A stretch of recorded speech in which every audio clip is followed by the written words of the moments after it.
on the subway, but had not become physically violent.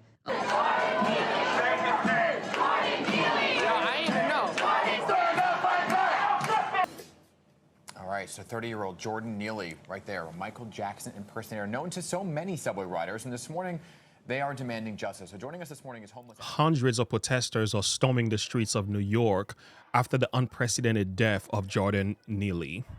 People watched while a homeless man was killed, and we failed him in so many ways. I just feel so devastated by that. I've seen this person dance. You know, we all have. Not soon after the passing of Jordan Neely, several political leaders and activists gave their take on the situation. A response from the comptroller, Brad Lander. He tweeted this: New York City is not Gotham. We must not become a city where mentally ill human can be choked to death by a vigilante without consequence. There's also this from Alexandria Ocasio-Cortez, the Democratic congresswoman. She said, Jordan Neely was murdered. What is your response to what they're saying here? Well, both the congresswoman and the controller is a citywide leader. And I don't think that's very responsible at the time where we're still investigating the situation. Let's let the DA conduct his investigation with the law enforcement officials. To really interfere with that is not the right thing to do. And I'm going to be responsible and allow them to do their job and allow them to determine exactly what happened here. While your officers protect black lives, your officers are taking black lives. Your officers are taking black lives. Are y'all going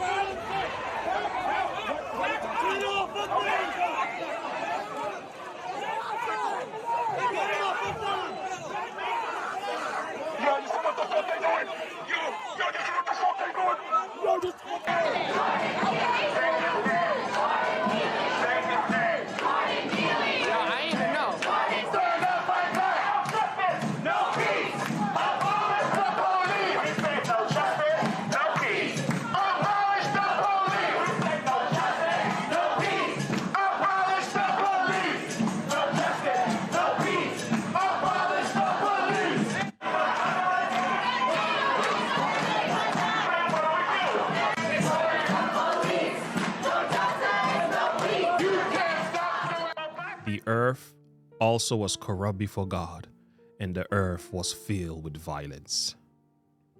An estimated of 3,400 people are living unsheltered in the subways, on the streets of Manhattan, and in one of the other boroughs.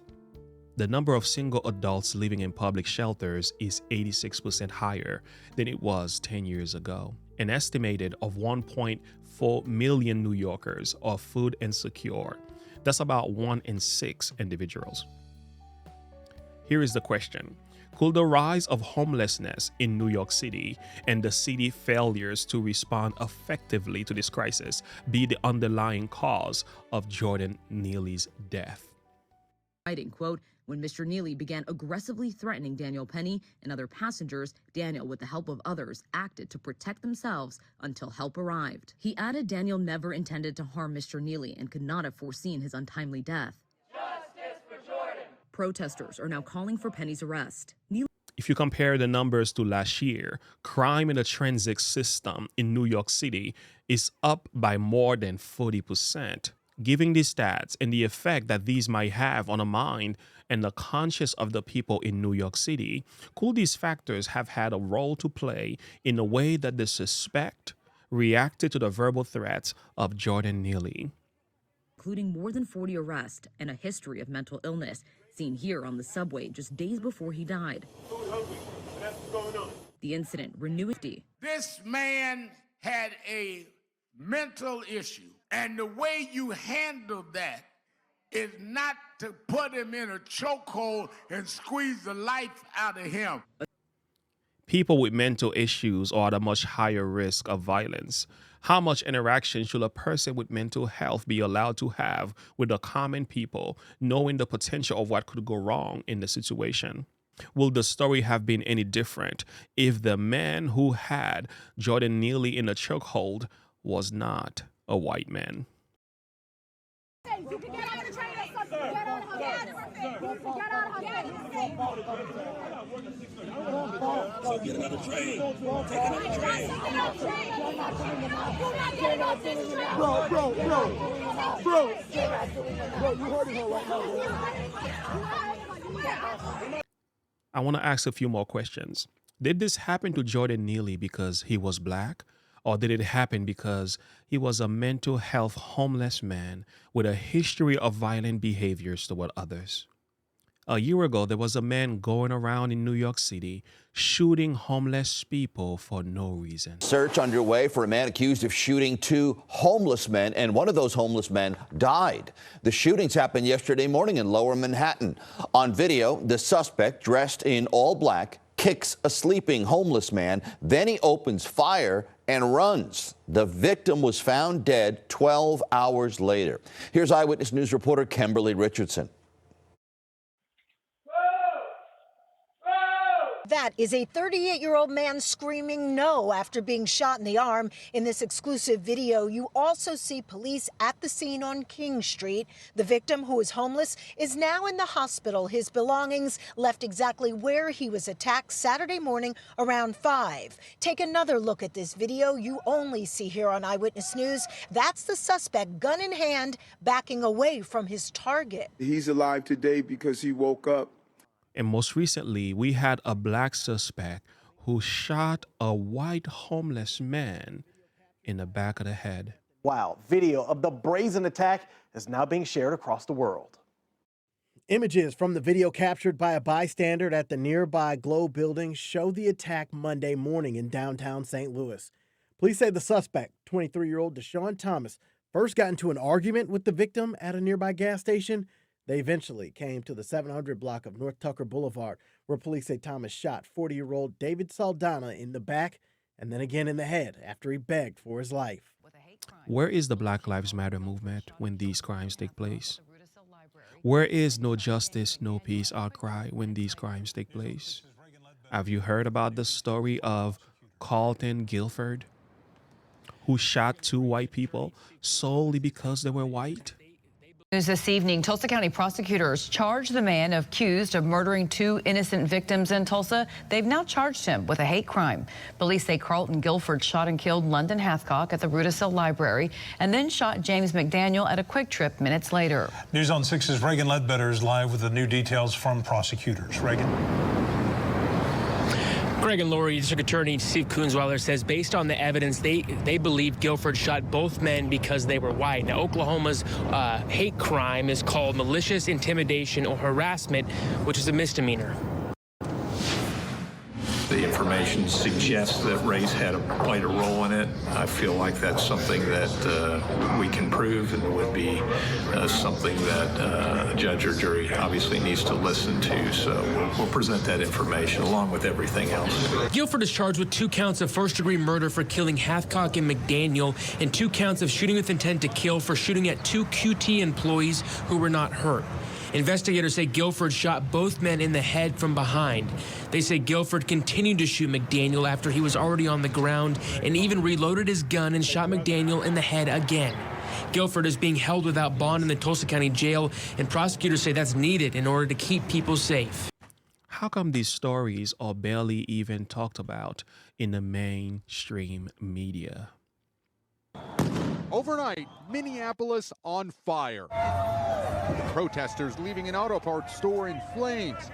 Others seen looting a local Target. Tonight was a different night of protesting. All of it after demonstrators approached one of the city's police precincts. We're about to lose the front of the precinct if we don't move this crowd out of the front.